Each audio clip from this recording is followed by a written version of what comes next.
So one day I was about to be evicted because the place I was working for promised to pay me and it had been a year and they weren't. Long story short, I was I remember laying on the floor with my dog and it was 90 degrees. I didn't have air conditioning and I had this couch and this couch smelled terrible.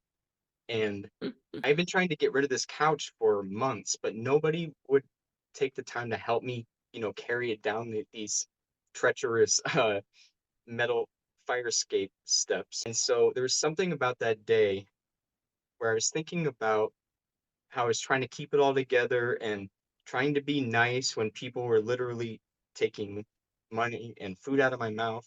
And something clicked, and I was like, no, I cannot wait around for someone to rescue me or even to be nice about it anymore. And so now don't judge me too much. Um, when my landlord left, I went to the garage and I found a saw, okay, an electric saw, and I started cutting my couch into three pieces.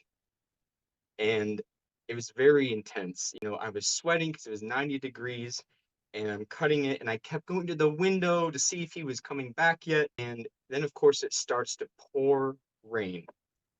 And I'm thinking about everything and just getting more and more angry.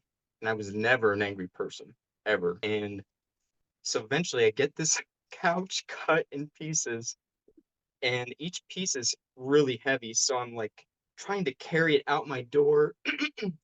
And then with this guttural groan, I try to push each piece over the side of the railing into the dumpster. It's pouring down rain, and after all three of those were thrown, I just remember like collapsing, and it was like a rebirth. I can't even put it into words. It was a feeling of like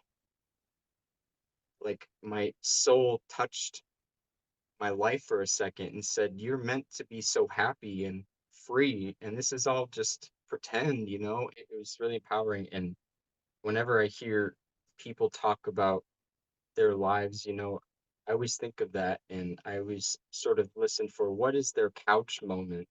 And if nothing else, spiritual awakening has taught me like there's a strength in all of us. And even if it isn't pretty, like it is holy.